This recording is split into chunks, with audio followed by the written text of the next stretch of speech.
My name is Tom Soderstrom, and I'm an enterprise strategist here at AWS.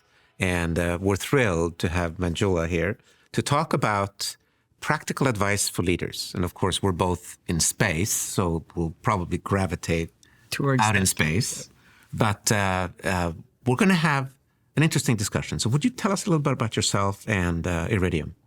I work for Iridium as their Chief Information Officer. So when you think about truly the role of a CIO is everything inward. So anything that's financial, anything that makes monetization of all the software, ensures everybody can do their work, the data, the AI, all the cloud journey, that comes under my purview. We have a CTO as well, who actually is very outbound on the product side of the satellite industry. Fantastic. I was the Chief Technology and Innovation Officer at NASA's Jet Propulsion Laboratory for IT, and it's an exciting mission. But it's all of those background things that people don't think about. That means to enable the space exploration and the satellites and all that.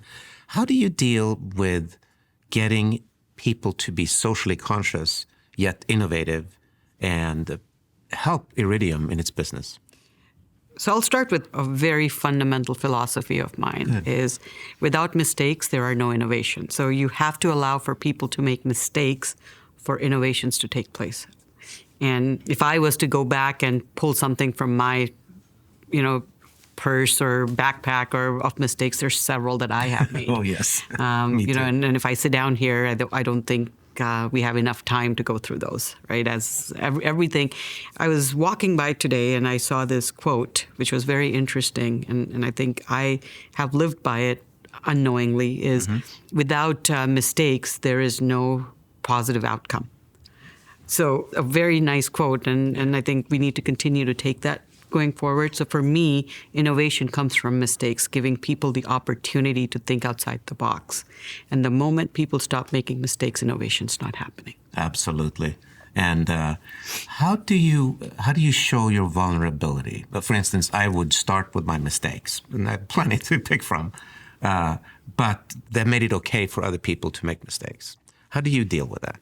Actually accepting you have made mistakes, showing the human side of you. Because when people look at leaders, they think, leaders are like on these pedestals. But, everybody forgets that we are humans as well. Right. And we've made many a fair share of our mistakes. And I can name a few. One of the recent ones is I was working for Early Warning, implementing Zelle. And we were putting the fraud numbers, right? So, you wanted to minimize the maximum number of money that moves out. And what we had seen was people were creating fraudulent accounts and transferring money and then closing those accounts and creating new ones. So we had put a limit of $5,000 for transfer. And we had just implemented Zelle. So, that was one of the largest mistakes. We were actually impacting the livelihood of people when you're doing such things. So we had to find a balance of how much we were going to allow for people to send each other. So that was one of the big mistakes, right? That's as recent as 6 years ago. So, we make mistakes every single day, just owning up to those mistakes and saying, hey, this is how I made a mistake. This is what I did. You have to lean into the pain of that mistake. And I think then it creates this culture of experimentation. I had so many, but I'll pick one. We built an open source rover so that everybody would learn how to do engineering, science, and all of the pieces that go into a rover and have to work together. So we taught it to speak and follow us using Alexa. And I was giving this thing about all at JPL, about 6,000 people would say, good morning to the rover, and it would drive around, follow me around. So said, that was the grand finale. Said, good morning. And the robot said through Alexa's voice, good morning. Said, okay, turn left, dead as a doorknob. Turn right, dead as a doorknob. And I'm going, So it said, thank you, everybody. And I'm just devastated. One of the leaders come down in the auditorium going, this is going to be bad. And he said, hey, great demo. I said, what do you mean? Didn't work.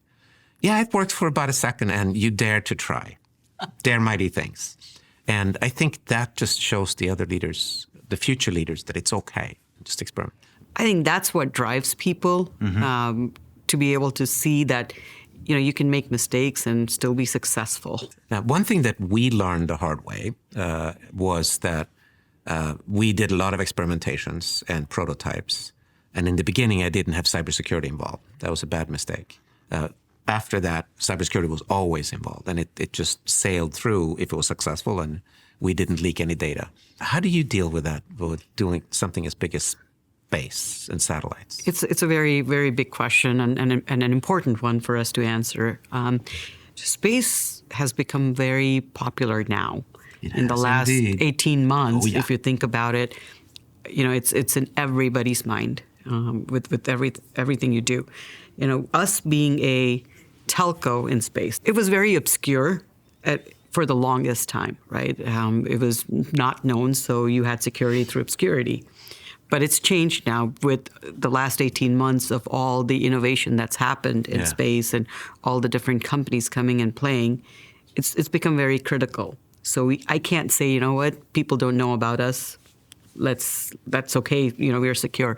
So taking that conscious effort to actually accept that we will have security vulnerabilities, but working as a group and identifying the risks. Mm-hmm. It's a risk-based approach. Some security vulnerabilities may be okay because the risk of that occurrence is not as high. And then you actually work with all your business leaders and say, okay, here's all the risks that we see from a security perspective. Good. And that's how we work through and actually get the buy-in from all the leadership.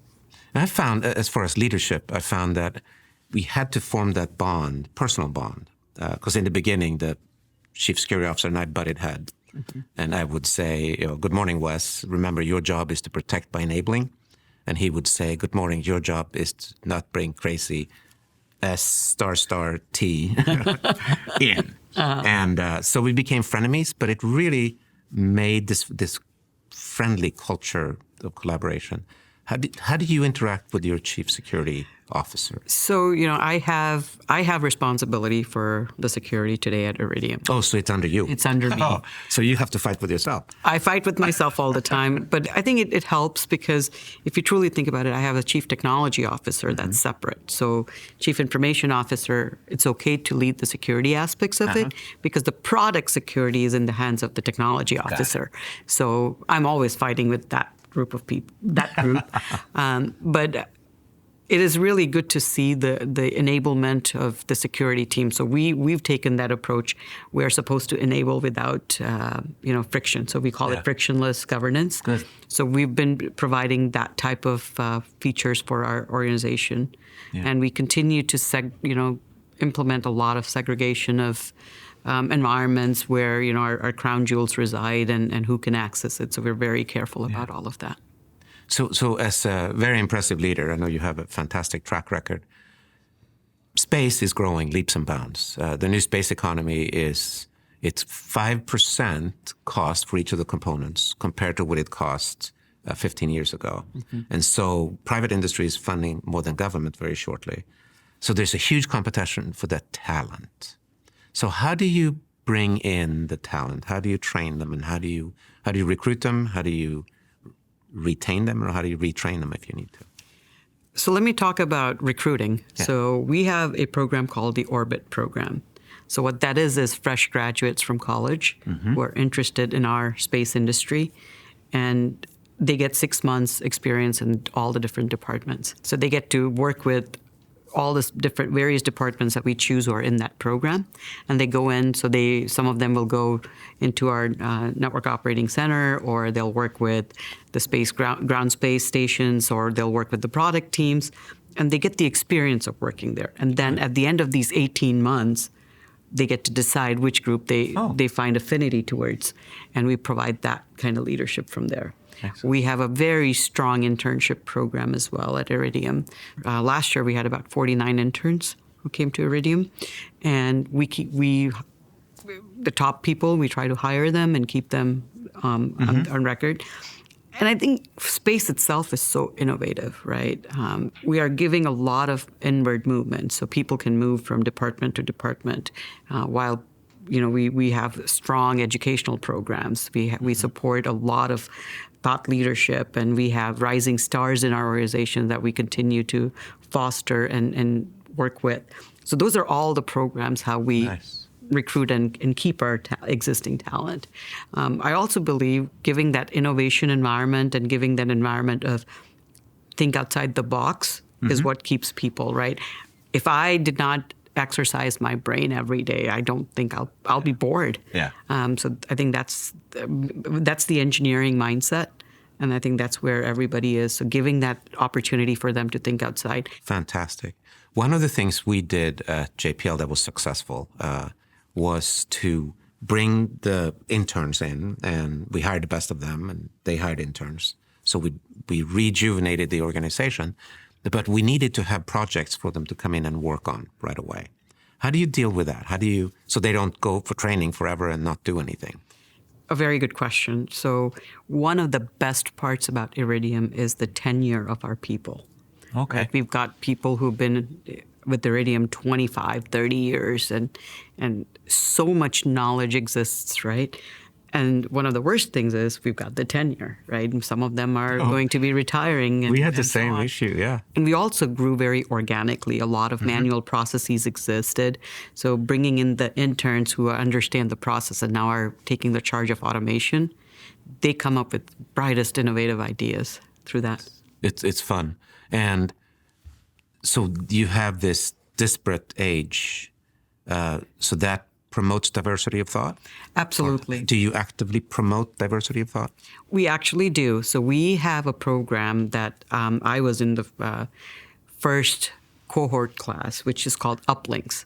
So what this is a whole clever name. Yeah, it's basically working with the newer generation of the team who are less experienced, with the more senior members who've been more experienced, and it's an opportunity for us as senior members to learn how they want to be managed, how they want to be led.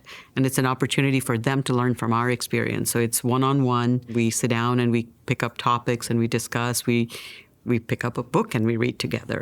And so that's how we bring in one of the diverse thoughts. It's also the fact that, diversity is an idea of many things, right? Yes. People thinking outside the box, and where you encourage innovation, that's where the diversity comes as well. So my team will never agree with me. And if they did agree with me, I'd have a problem with that. Good. So we actually have a lot of discussions. Ultimately, we will make an executive decision sometimes, or they'll convince me to make a decision as they're suggesting. So I think that's how we do the diversity of thought. Our CEO, Matt Desch, he meets with everyone. We are still not such a big organization, but he still meets with everyone one-on-one and tries to get to know them and hear their thoughts, and people can be innovative. So he leads our D&I as well. One of the things we're seeing, talking to leaders across the world, is there's all these new technologies coming, but you have an existing infrastructure with people who resist changes. How do you deal with that whole thing? And how do you bring in new technology into your organization? So you have to think about new technology. Everyone is afraid of what it's going to do to their position, what they know today, what their job is. So we as leaders have to understand that insecurity, so to speak, and give them the opportunity to upskill. So, that's the key piece, making sure we are giving them the opportunity to upskill. They may choose that, this is not for us and go a different route, and you provide them the opportunity to do that. No decision is a bad decision, right? In such a scenario. So we want to upskill people, give them the opportunity for training, give them projects. And, I encourage them. Now, you have another challenge. You're a global organization. Yes. How do you get synergy, camaraderie, productivity out of these global teams? I actually have a Post-it on my laptop. It's not out of sight, not out of mind. Good, because that's so natural. It is very natural. Being in technology, when COVID hit us a few years ago. COVID? I know, right? I don't remember that. I was very excited. I'm a technology leader. It should be very easy for my group to settle. But I was the first person who got so antsy staying at home and working from home all the time. As simple as your body language, right? What it tells about you. If you sit like this, you may just be cold. That's right. But sitting right next to each other, you may experience that. Yeah. But if I'm on a Teams call or a Zoom call and I sit here and you go, she doesn't want to hear what I have to say. Your body language becomes very critical. Especially with different cultures. Exactly, different cultures. I have a team in India. We have, Iridium has some teams in London. So we've got teams all over the globe. So trying to understand the common language, trying to understand the cultural differences, yet being respectful of those is very critical. Is there one piece of advice you could give to people if they have a global team? You should absolutely do this and don't do this. Don't assume. And one of the key things that you should do is ask the question.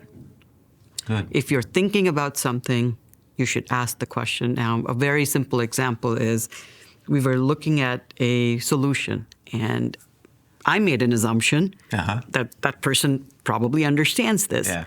The other person made an assumption that I don't have to do that part of it.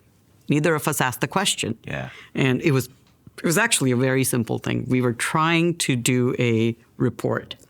And I wanted the report in a HTML format, and they were thinking they were going to give me a PDF format. It was a very simple question. We could have said, I want an HTML format, or can you provide it to me in HTML format?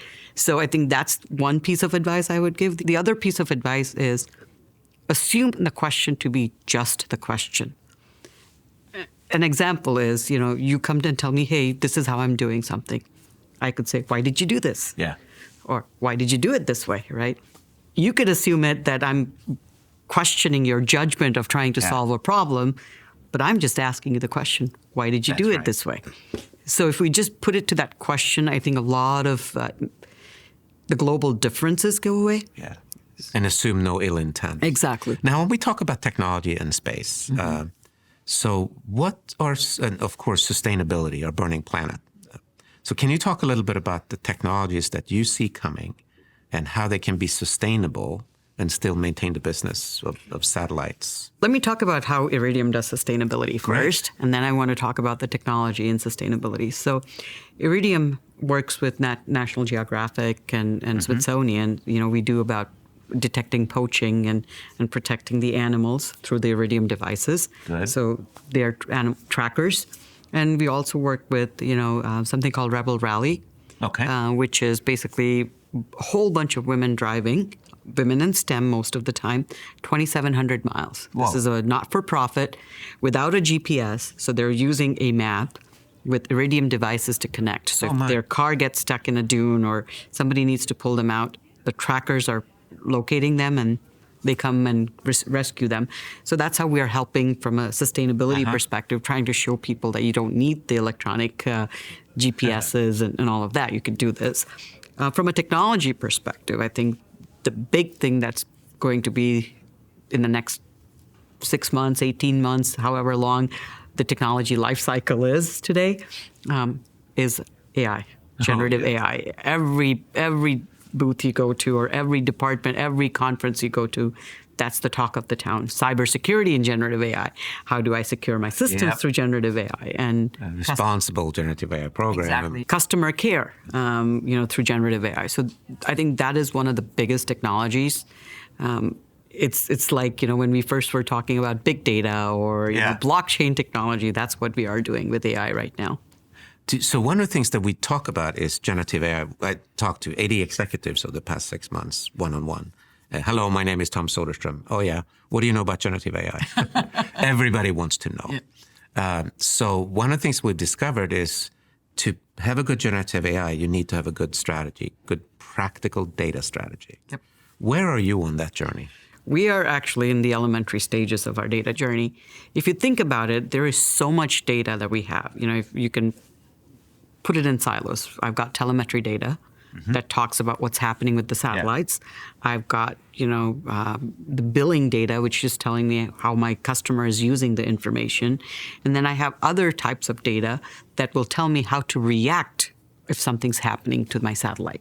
So that's real time. Good. The other two are non-real time. Yeah. And today, to crunch those numbers, to be able to do certain things, it takes us days, not hours, but days.